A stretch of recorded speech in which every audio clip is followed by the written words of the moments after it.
Seawater quickly began to fill the moat. Lucas plopped 2 hermit crabs onto the drawbridge.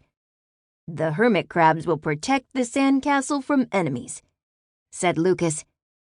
"Good idea," said Clara as she stuck a sand dollar above the castle entrance. "What shall we call our castle?" she asked. Lucas looked at their creation. The sand sparkled in the sun.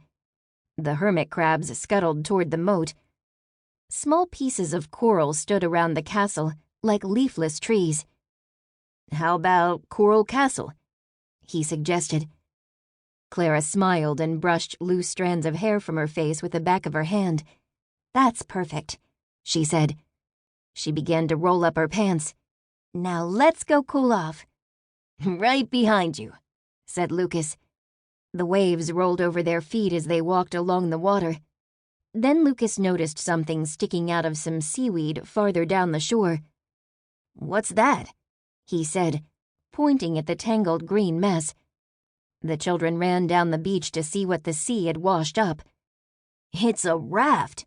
exclaimed Lucas. They freed the raft from the seaweed.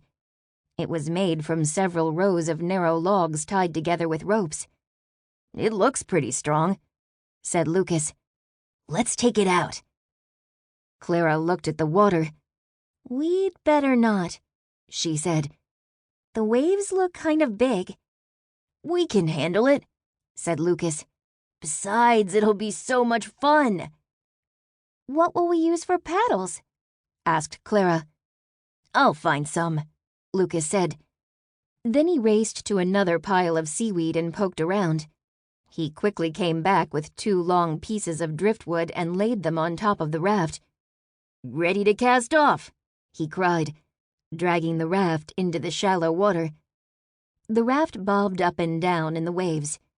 Clara picked up one of the pieces of driftwood and carefully climbed on board.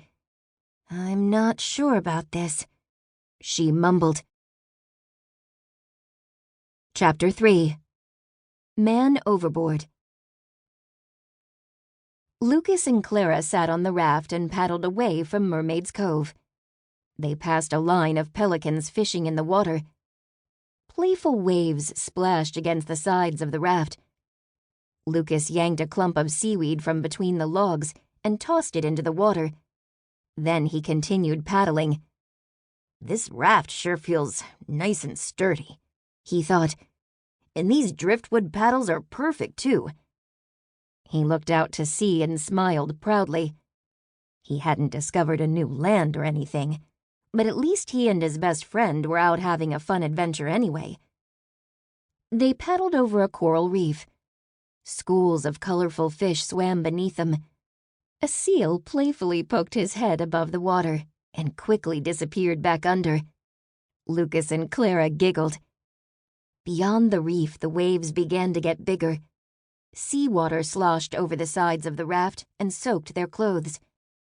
The farther out they went, the bigger the waves got.